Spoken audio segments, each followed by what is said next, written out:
most welcome to SUMTV. Taraba Business School and Taraba News cordially invite you to its 10th year anniversary, which is going to take place as follows: 6 December 2024, venue Grand Shield Hotel. And guess what? We'll be featuring dinner, new business ideas, award night, and a lot more. Please don't miss out for anything. Tell a friend to tell a friend to tell a friend.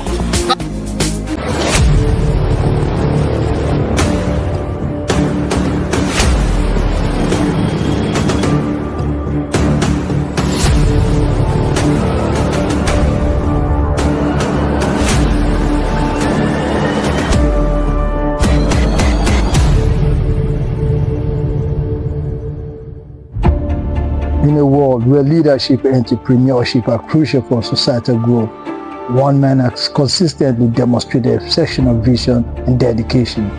Join us as we celebrate a decade of mentorship and socio-economic development, courtesy of Chief Gabriel Olayinka, founder and CEO of Taraba News and Taraba Business School. Yeah, my passion is to see that information is available at every man's doorstep. So I've been very passionate about this. This I've done for a decade now, providing information and using every available platform to provide it. With a burning desire to make a difference, Chief Olayinka launched Taraba News and Taraba Business School, bridging the information gap and fostering economic growth in Taraba State. Over the past decade, Taraba News and Taraba Business School have become household names, earning numerous accolades for their commitment to excellence and community service. I believe with the knowledge gained from Taraba Business School, I have the confidence that I will utilize it and I will settle my business over 50 years.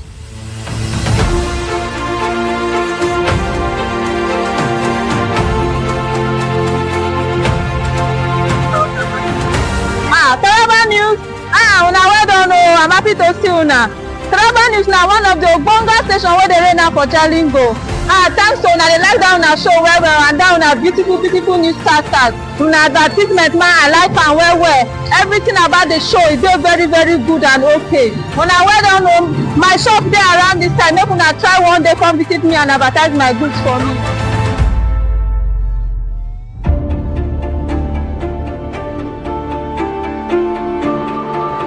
I am Ande Nyapuri, the CEO, the Crystal Global Impression, located in Roadblock.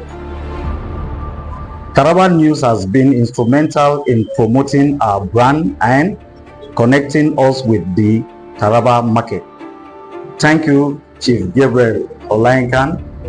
Thank you, Taraba Business School. Thank you, Taraba News. Taraba Business School gave me a voice. I'm now a successful business owner. Thank you to Taraba Business School. Thank you to the CEO, Mr. Gabriel Olayinka. Thank you. Working with Chief Gabriel Olayinka has been a transformative experience for me. He's truly a mentor, and I must commend him for his own initiative, the ideas, and bringing out new things for us to emulate. Thanks to Taraba Business School, thanks to Taraba News, and thanks to Chief Gabriel Olayinka. I'm proud to be part of Taraba News Agency. Taraba News Agency is the largest news agency in Taraba State and in the Northeast. I'm very proud to be a member of the team. Chief Gabriel Olayinka has given a platform where we get the latest news around this part of the world. The vision that started like a joke, just as a Facebook page, today has grown to become a conglomerate. We have a cause to roll out the drum and to call friends and well-wishers to celebrate with us and to be part of this great achievement. Chief Olayinka's leadership has inspired a generation of entrepreneurs, journalists, and changemakers in Taraba State. Under Chief Olayinka's guidance, Taraba News and Taraba Business School will remain at the forefront of socio-economic development in Taraba State. Join us in celebrating 10 remarkable years of mentorship and socio-economic development, years to many more years of inspiring leadership and transformative impact from Chief Gabriel Olayinka and Taraba News and Taraba Business School. Taraba News and Taraba Business School, 10 years of excellence, leadership, and service to Taraba State.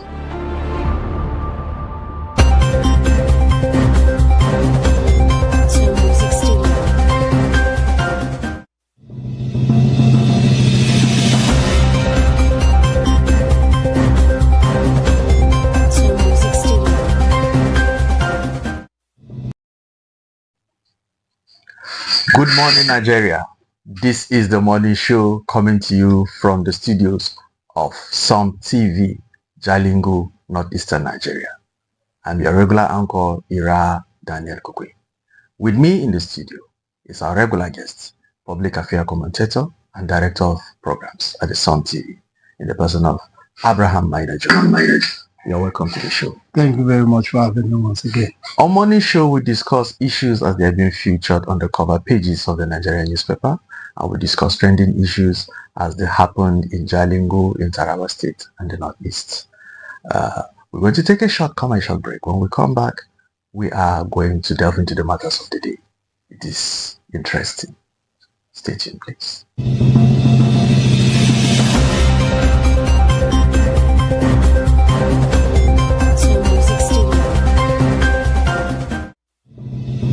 Come Nakuna so from Taraba News and Taraba Business School. Taraba Business School and Taraba News get their 10th year anniversary celebration wey wan take place for Grand Shield Hotel on 6th December 2024. This celebration go begin with the launching of their new Ogbonge TV station wey dem call SUMTV, wey go come follow with the official launch of one of the book of the CEO and founder Chief Gabriel Olayinka. As dem say, the name of the book na 7 Principles of Sustainable Wealth. Oh yeah, make una run come see the correct packaging wey follow this event yo. Dem say na award night for their best stars and top government people wey go show for the celebration. As una see so, me and Papa Mina don run go Grand Shield Hotel to go grab our table for 4 tickets yo. Wetin una dey wait for? Make una run come follow us jolly as Great Taraba Cultural Group go entertain us with their cultural display. Make una no meet yo as our amiable governor Dr. Abu Kefas go dey there, senators, members, commissioners unko, local government chairmen, chiefs yo, and so many correct top official government people dem. Auntie Bridget, Mr. Abraham, Oga Iranya, wetin una dey wait for? Make una come follow us jolly for Grand Shield Hotel. The date na 6th December 2024. Time 4 p.m. Table for 4 and table for 8 dey there o. Great Taraba people, make una come follow Chief Gabriel Olayinka celebrate.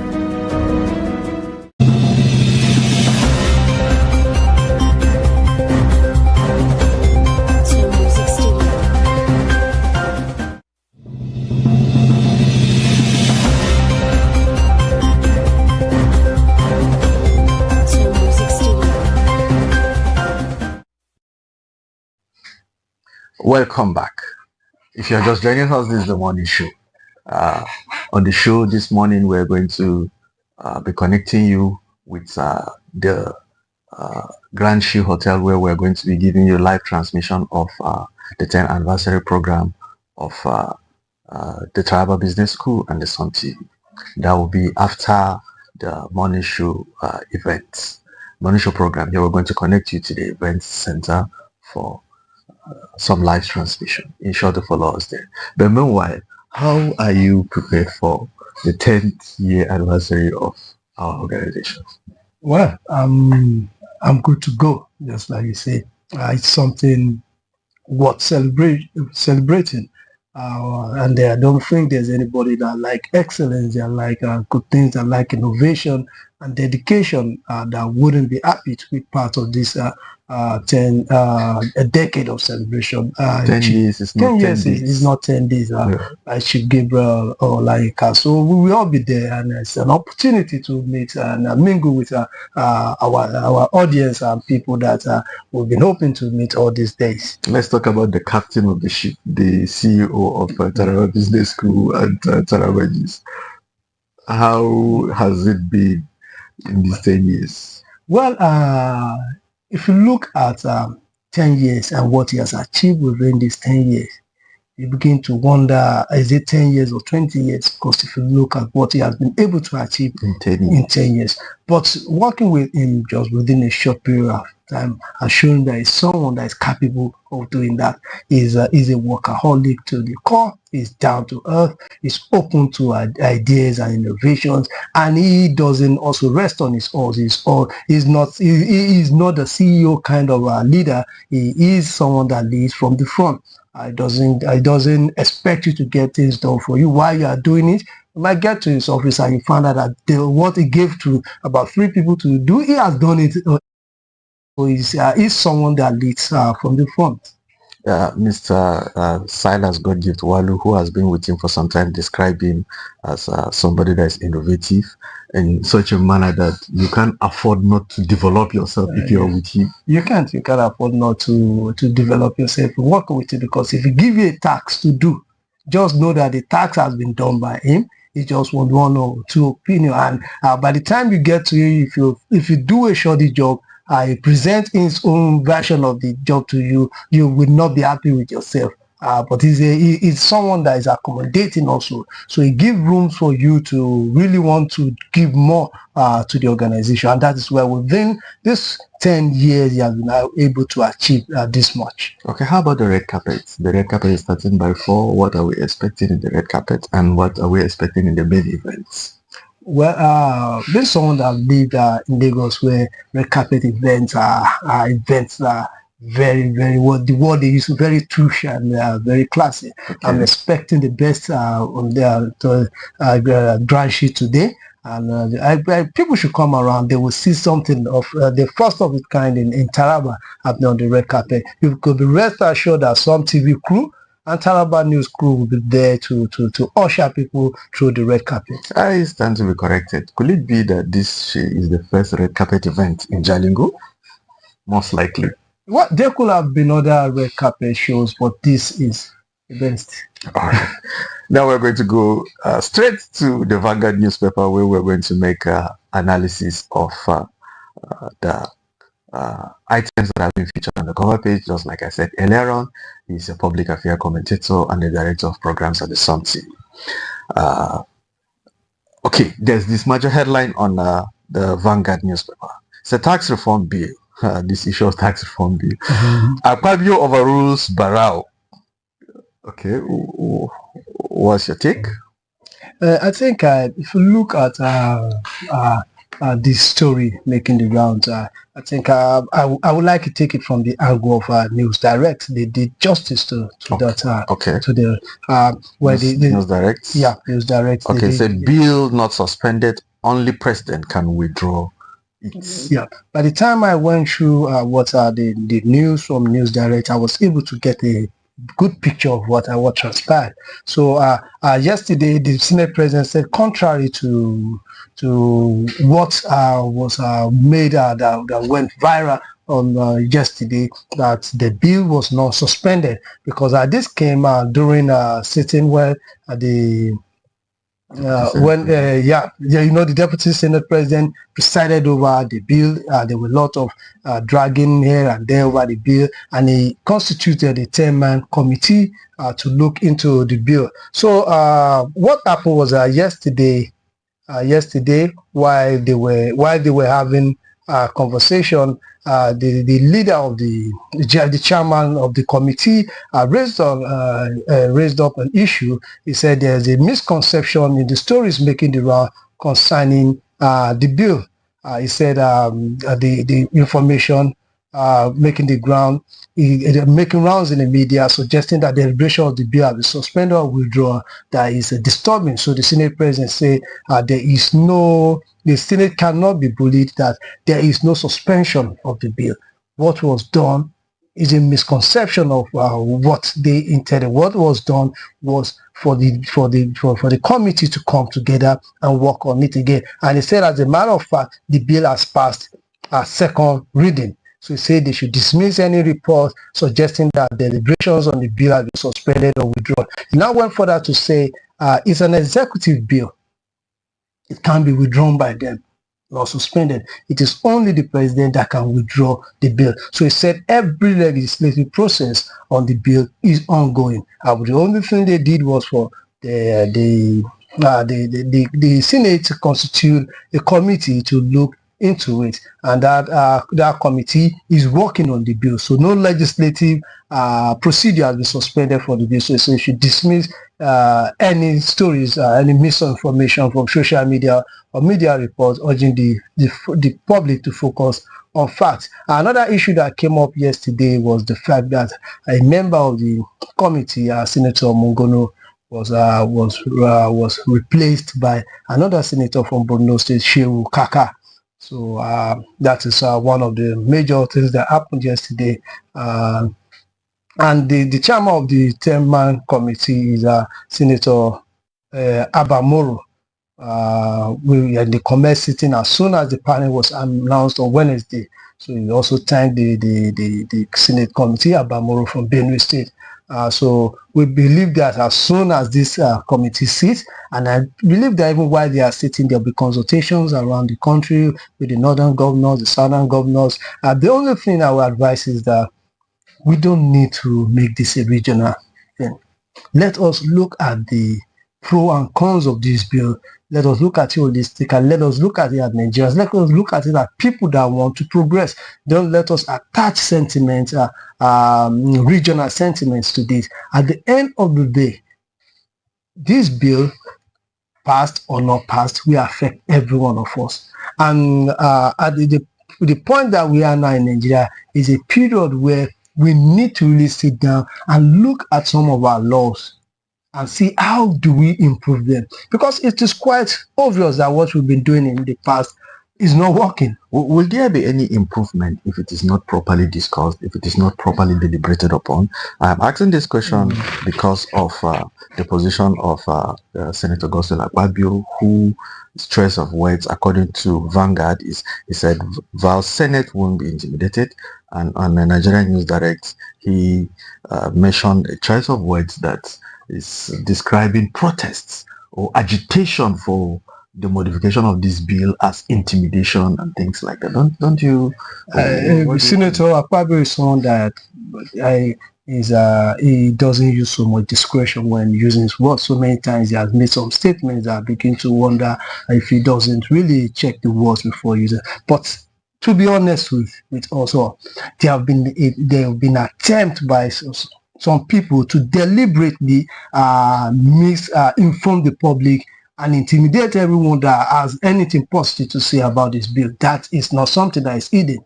We've seen even Senator Barrow being threatened by some people due to the bill. We've seen misinformation being spread around, making people who speak good of the bill look like they are anti one region or the other. So, and the thing is that it is a legislative process. Nobody should be trying to intimidate the Senate or anybody as it stands. There should be due consultation, but the consultation should be done in such a manner that everybody is allowed to air his view and not. And when they say that it is for the North, they're not speaking for me. I want us to. And we've had people on this show, we've had people on this platform speak positively about the bill. So when they make statement as if the whole North have sat down and we've agreed that we are not going for this bill, it is quite unfortunate. So which they should allow.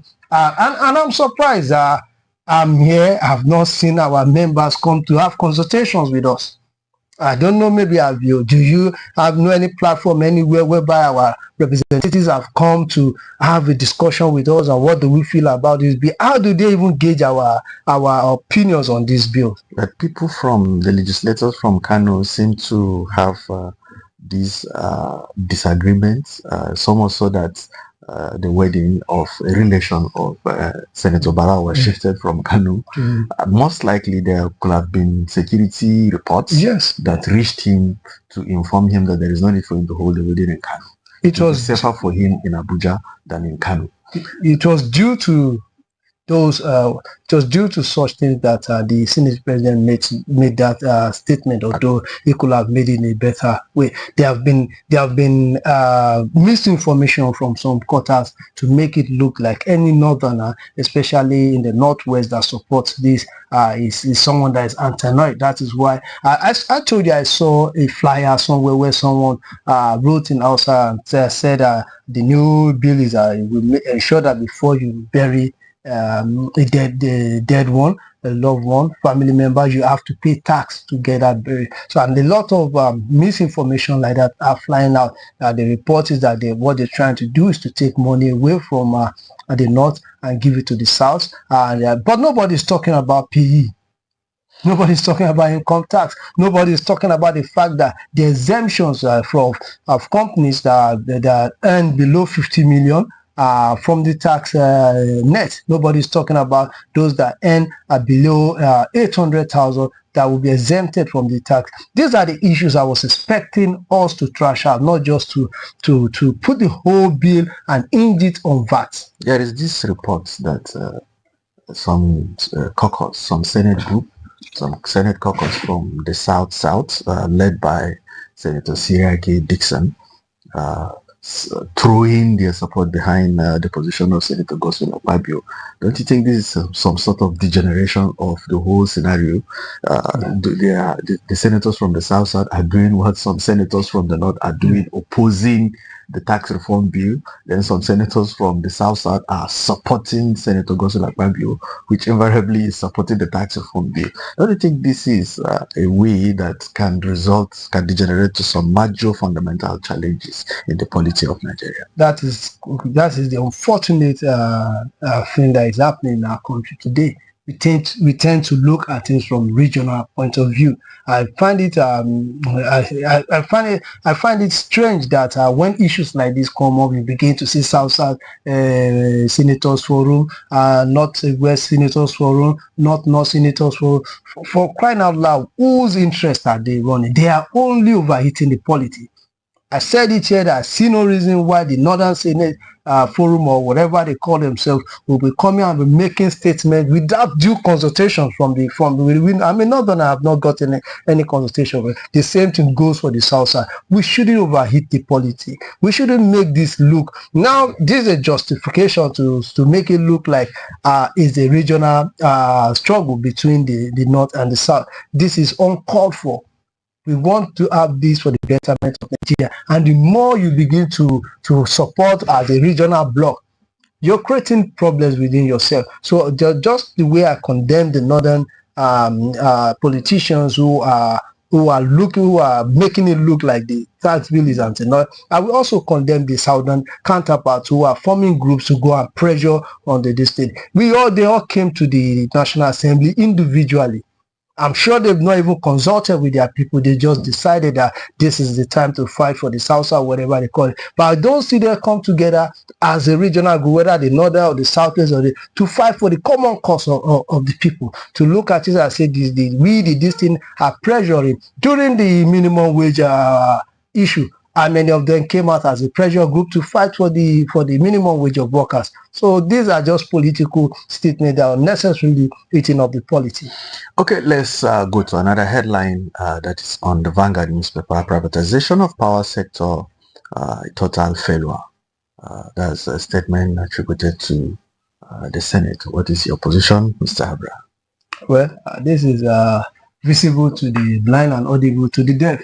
That the privatization of the power sector has failed because with the grid collapse, with the epileptic power supply in Nigeria, there's no need. It's not news. And the Senate said they have begun a probe into the activities of the generation company, that is the GENCOs, the TCN, and DISCOs.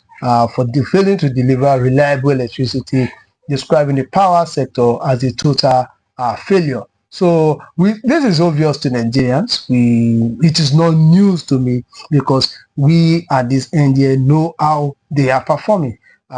They also strongly criticized sector operators, saying that they've added no significant value to the sector and threatened to come up with legislative measures, including new laws and total repeal of the policy. I think we should have done this a long time ago.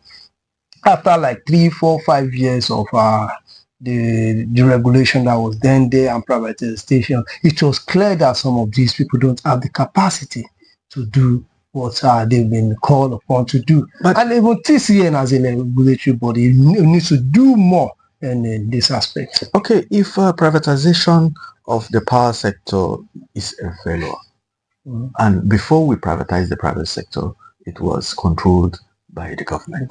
Now we at that point in time saw the need to privatize it, and if so, what is the way forward now as it stands? The way forward is to hand over these things to those who can get it done. In the private sector. In the private sector, we've seen what was done. We saw what was done while it was being privatized. It was a political privatization. It was given to those that have no business in that business. If you hand this over to those that really wants to do business, we will not be talking about this. Now, I will tell you that just hold on a little. Wait for those wait for the private investors that will come into the electric power sector now, independent power projects. You will see how effective they will be in areas that they've targeted in the distribution and the collection, in generation, distribution, and collection. They'll be more effective than this. So what they need to do is to see how those that are in the business now, maybe those that are not, that can't do it, should be made to divest and allow those who are professional. You might have the finance, you might have the political clout, but do you have the expertise? Do you have the technical know-how? Do you understand the business to be able to serve a country like Nigeria, where the power sector is really shaky? You need people, core professionals, to handle this, and I think that was where we made a mistake. We gave it to political businessmen. Somebody mentioned how we got it right, at least in the telecom sector, yes, and in the banking sector of the Nigerian society. How come we keep having failure in the power sector? He, in his opinion, attributed it to the meddling of politicians and public office holders like that. So could it still be that political office leaders still don't have the mind, the willpower to implement full privatization and stop meddling into the policies and decisions that have to make the place grow? The problem with our politicians is that when they talk about privatization, most times they are thinking about this an opportunity for me to buy, or for my people to buy. So at the end of the day, not the best. It is not the best that right from 1999, when we started this privatization issue, most times you'll find out that those that win the bid are not people that will be able to get the job done. We've seen so many corporations like that, so many national assets being sold to private districts, and nothing changed about them. So you begin to wonder why. Let's look at the telecom sector. Nitel was privatized. It didn't work. But those that came with no structure, nothing. Look, HSLR came many years after them, and it's working. Globalcom, Airtel, and MTN. Meanwhile, Nitel, that had all the structures on ground, did not work eventually. So that means that not the proper people were not brought in to handle Nitel. But do we still have Nitel in this country? Do I know? If you're still joining us, this is the Morning Show. On Morning Show, we discuss topical issues that are featured on the cover of the Nigerian newspaper. With me in the studio has been a regular guest here, public affairs commentator, a political scientist, and a director of programs at SUMTV, the person of Abraham Minor Joda. We're going to take one headline on the Vanguard, then we'll go to another newspaper. This political news now. PDP crisis. BOT decries shift of NEC meeting. Asks North Central to nominate IU's replacement. IU is the former chairman that was removed, and they are still now saying they should bring somebody from the northeast. There was this issue that North Central. North Central, yes. There was this issue that came up some time past about I think Atiku scam agitating that zoning is not democratic. Now, how come PDP is still talking about zoning of leadership position? Are they ready to make the same mistake? In the PDP constitution, there's room for zoning of party leadership. And as it stands now, the party leadership falls to the North Central. If you look at 1999, when Obasanjo, when it was zoned to the Southwest, when Obasanjo was our president, the party chairman was Chief Solomon La from the North Central, from Plateau State. Yes. And this is same arrangement now. From what they said, it has been zoned, the presidential list has been zoned to so zone. So the North Central has the mandate to produce the chairman. So now what happened that Ayu is from Benue State in the North Central, but because of issues they had with Ayu was removed, and then the acting deputy national chairman from the Northeast, Damagum, became the acting. Now, for them to go back to status quo, I'm ensure there's accountability and there's nobody is left out. The next convention is insisted that it must come from the North Central. And I think the BOT in his wisdom is say, let the North Central decide who they want to cede the position to. It shouldn't be, the reason it shouldn't be people maybe from outside deciding for them, because eventually they might bring someone that does not even favor the North Central. So let the North Central decide who they will bring up as a PDP chairman. And they're also worried that the date of the convention is being changed, because they're worried that everything now is winding down simply because everybody look forward to a new convention. That is why you can see that for the past two week or so, there have been less discussion on the crisis, because now the agreement is that let them just allow things to remain the way it is.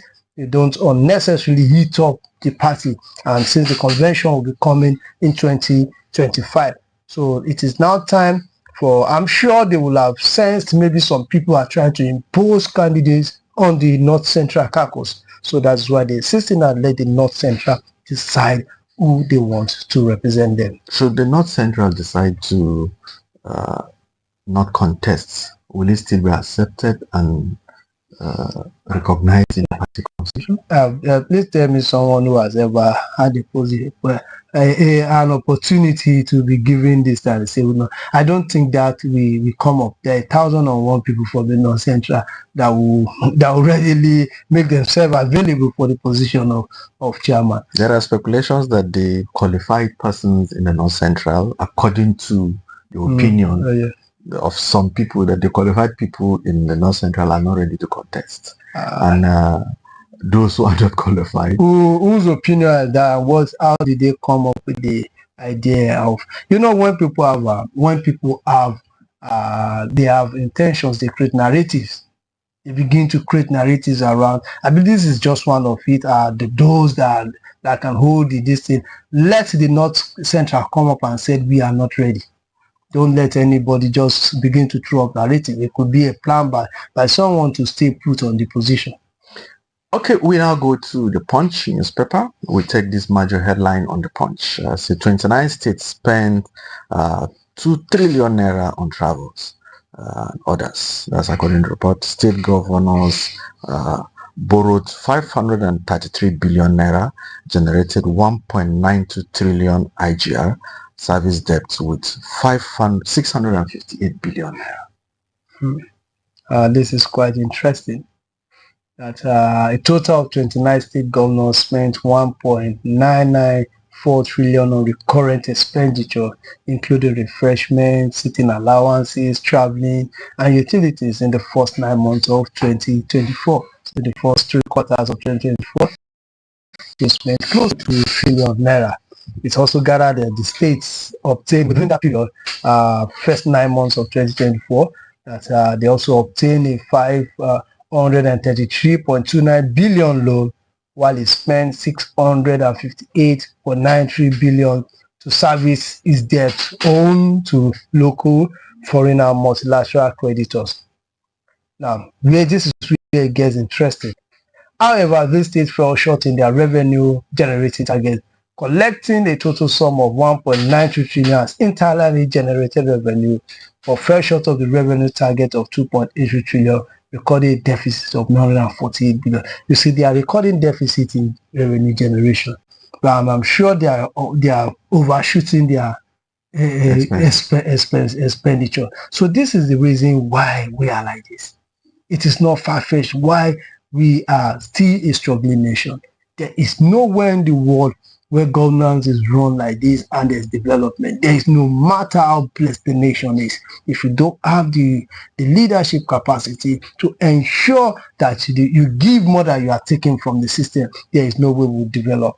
And I think they said about some states have not released yet, but from the 29 states that have released so far, this is what is coming. And the analysis of the fiscal performance of each state utilizing data from Q1 to Q3 budget performance obtained for each state website reveal a pressing need for stringent measures to prioritize fiscal discipline, especially amidst growing costs to reduce the cost of governance. You can see that there is a need. Analysis of all from their own websites shows that there's a need for fiscal discipline. There is no fiscal discipline in Nigeria. You can see that in this case, it cuts across all regions. There is no southern caucus, northern caucus, southwest caucus, south caucus, or northeast caucus. It cuts across all regions. So this indiscipline, fiscal indiscipline, is common to all political leaders. It is not limited to a zone alone. So these are the reasons why we don't. But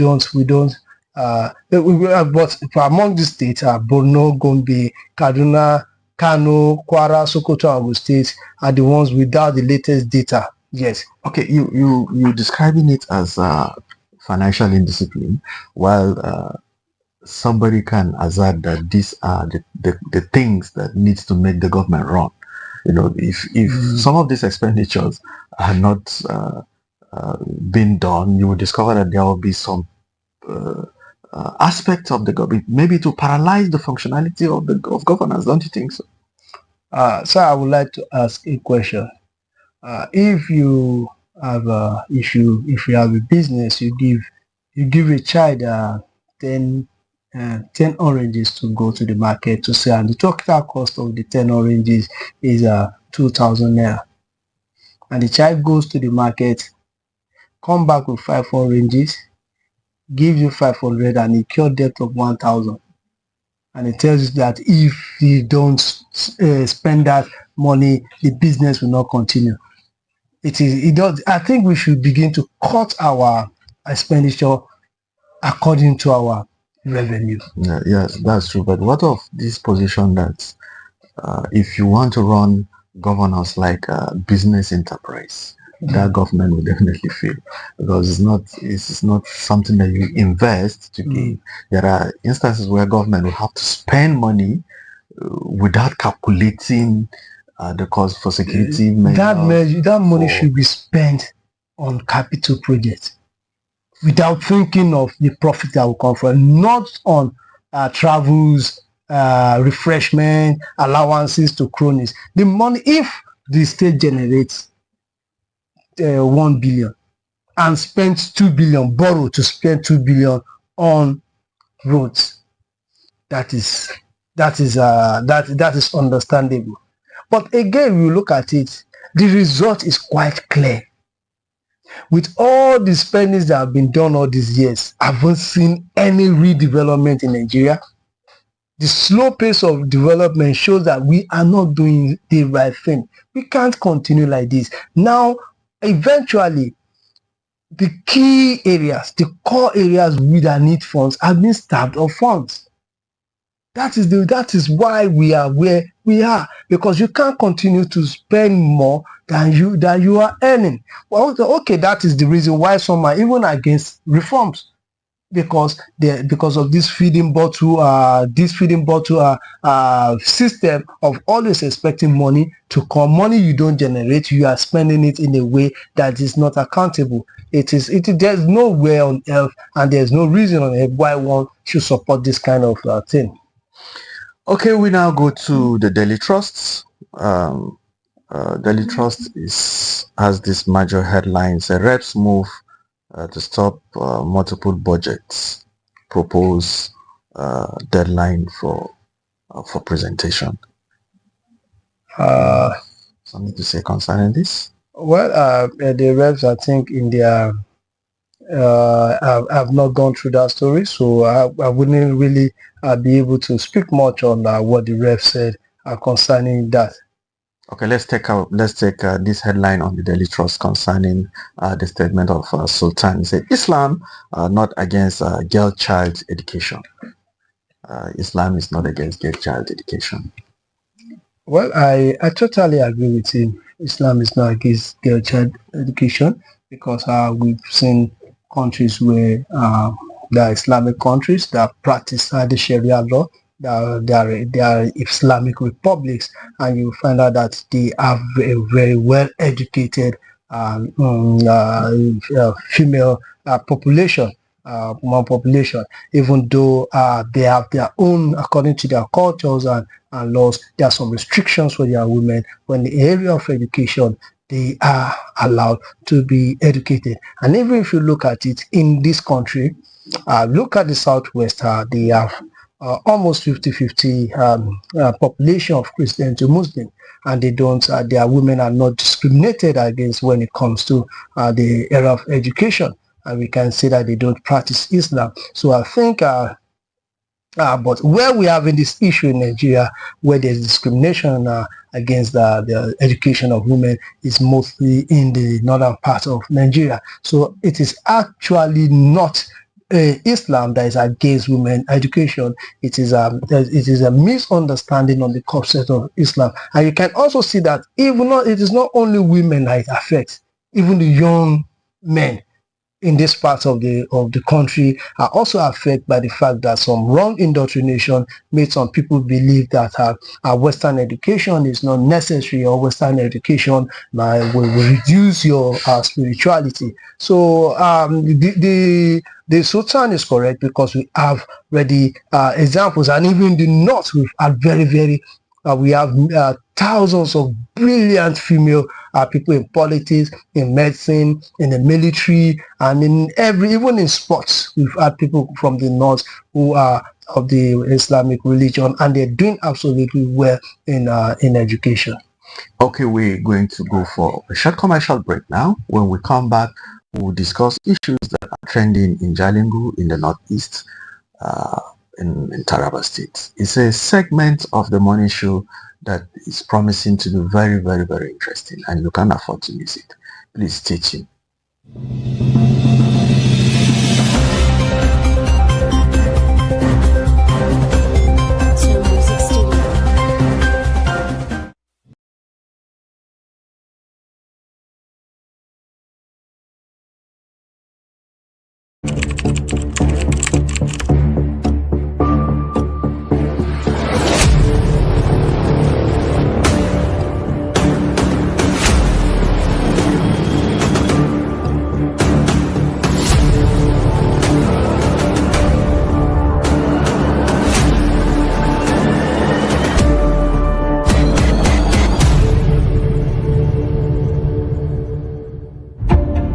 In a world where leadership and entrepreneurship are crucial for societal growth, one man has consistently demonstrated exceptional vision and dedication.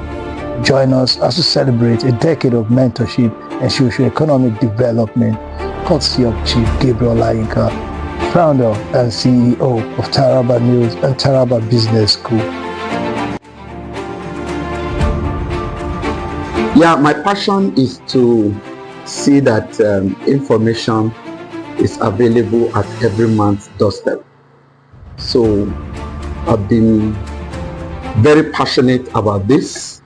This I've done for a decade now, providing information and using every available platform to provide it. With a burning desire to make a difference, Chief Olayinka launched Taraba News and Taraba Business School, bridging the information gap and fostering economic growth in Taraba State. Over the past decade, Taraba News and Taraba Business School have become household names, earning numerous accolades for their commitment to excellence and community service. I believe with the knowledge gained from Taraba Business School, I have the confidence that I will utilize it and I will settle my business over 50 years.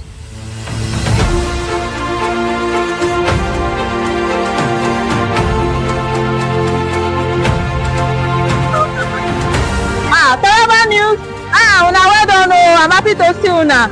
Taraba News na one of the ogbonge station wey dey reign now for Jalingo. Thanks to una, dey like that una show well well and that una beautiful newscasters. Una advertisement man, I like am well well. Everything about the show e dey very good and okay. Una well done o, my shop dey around this time, make una try one day come visit me and advertise my goods for me.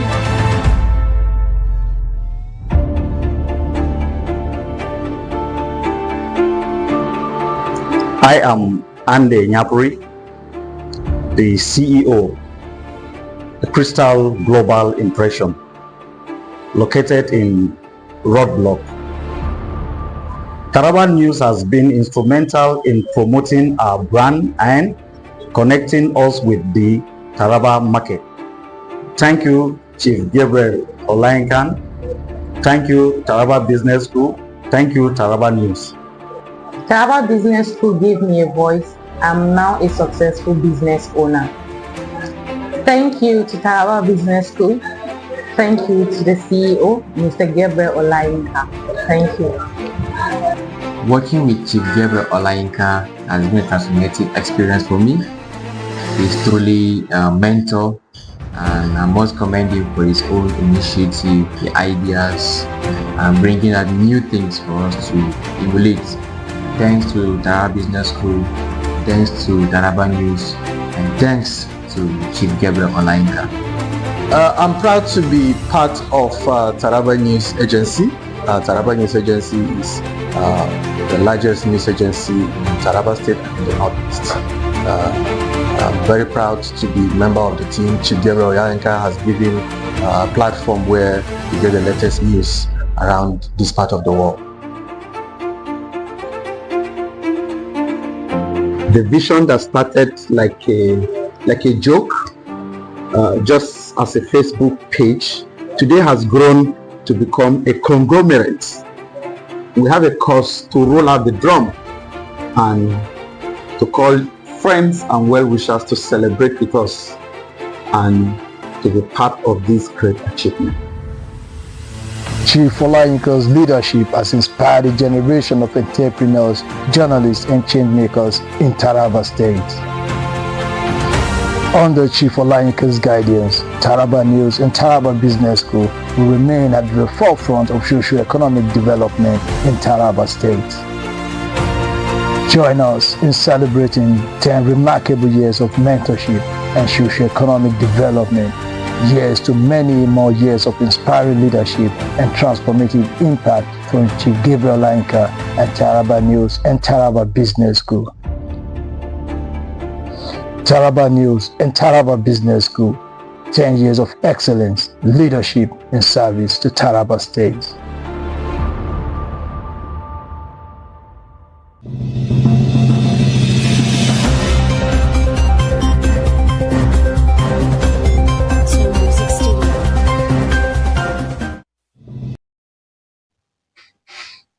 Welcome back. This is the morning show, and we're going to go to the segment where we're going to discuss issues that are trending in Jalingo and the Northeast. We're going to take this headline on the Taraba News. TSU ASU declares indefinite strike action over government's failure to address outstanding issues. Well, it came as the news broke just yesterday or the day before yesterday, where the ASU chairperson of ASU of TSU, Dr.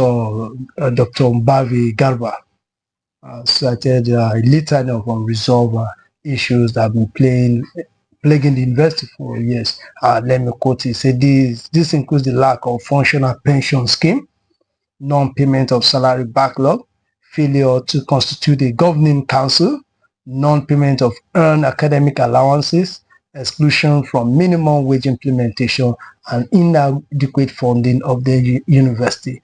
These are issues that the ASU, the Garba Bavi led ASU raised, and these are very disturbing issues because if you look at it, if they are not included in the minimum wage implementation, and their pension fund, no pensioner pension, no functional pension scheme, no payment of salary, and they said that they have consistently engaged with the government to seek solutions to these pressing issues, but lack of commitment and tangible action has left the union with no choice but to embark on this strike action.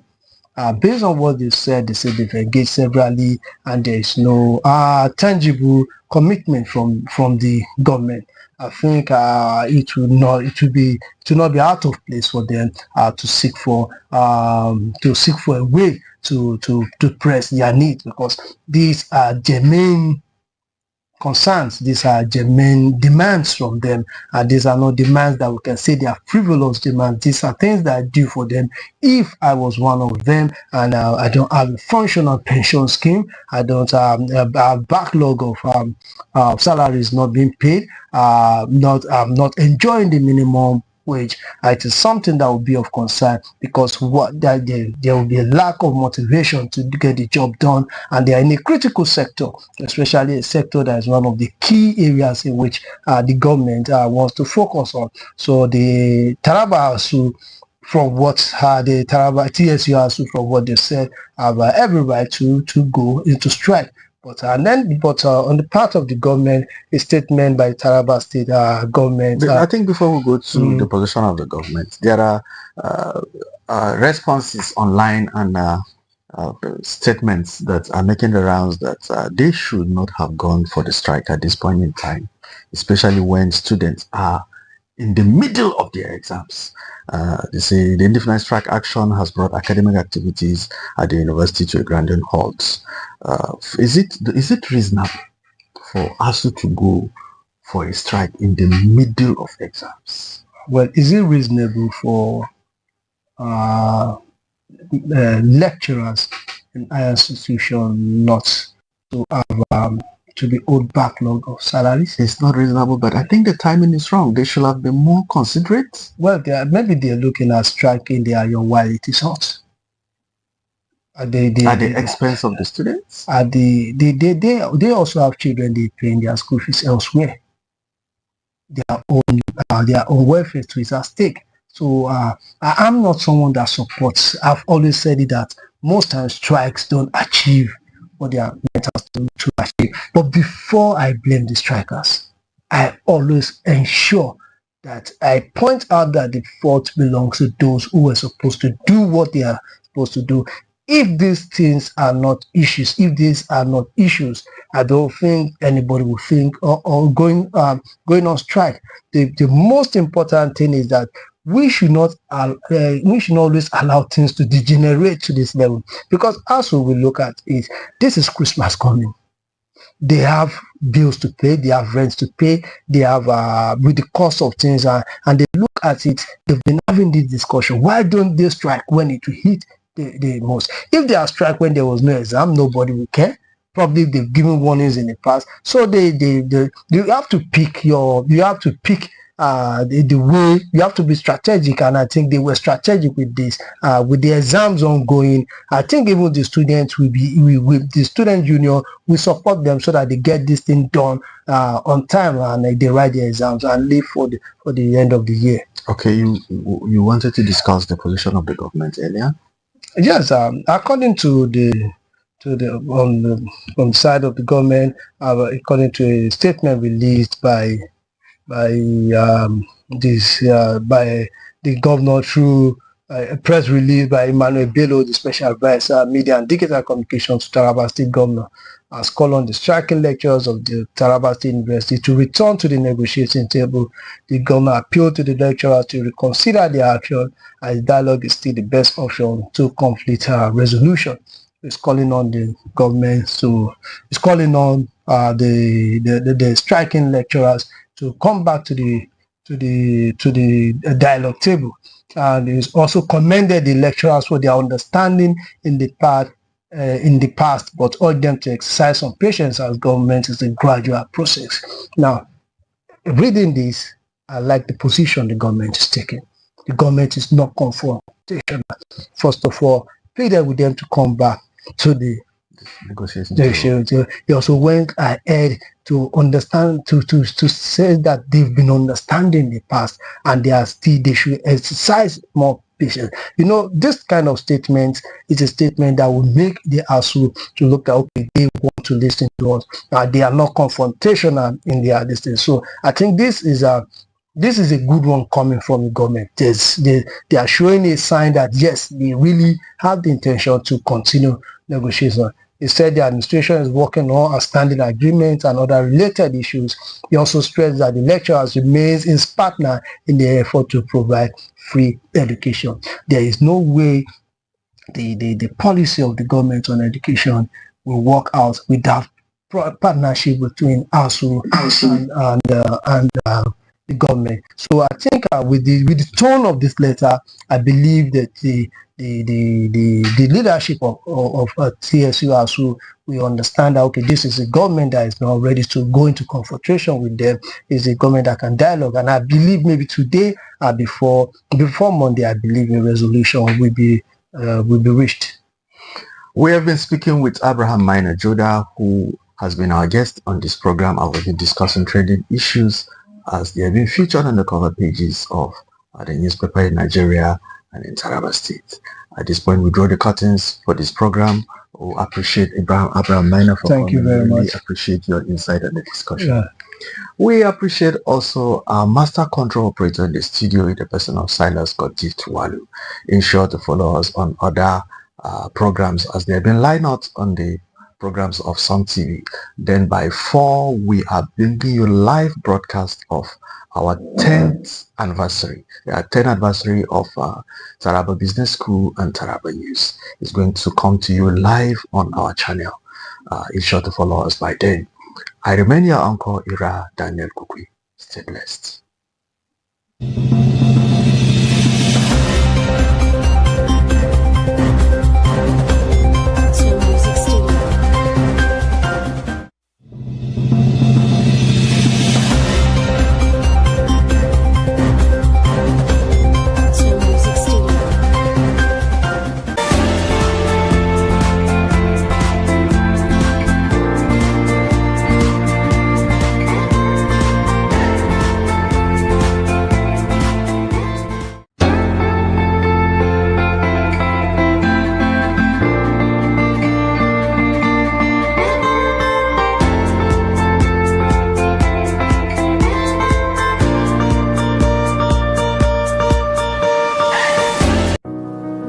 My people, una well done.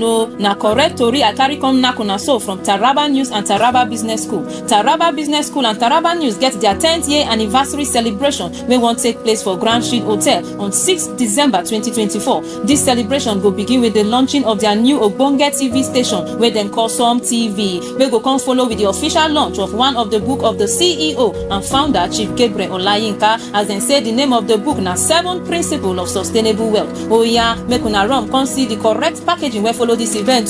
Dem say na award night for their best stars and top government people wey go show for the celebration. As una see so, me and Papa Mina don run go Grand Street Hotel to go grab our table for 4 tickets. Wetin una dey wait for? Make una run come follow us jolly as Great Taraba Cultural Group go entertain us with their cultural display. Make una no meet as our amiable governor Dr. Abu Kefas go dey there, senators, members, commissioners, local government chairmen, chiefs and so many correct top official government government people dem, Aunty Bridget, Mr. Abraham, Oga Iranya. Wetin una dey wait for? Make una come follow us jolly for Grand Shield Hotel. The date na 6 December 2024. Time 4 p.m. Table for 4 and table for 8 dey there o. Great Taraba people, make una come follow Chief Gabriel Olayinka celebrate.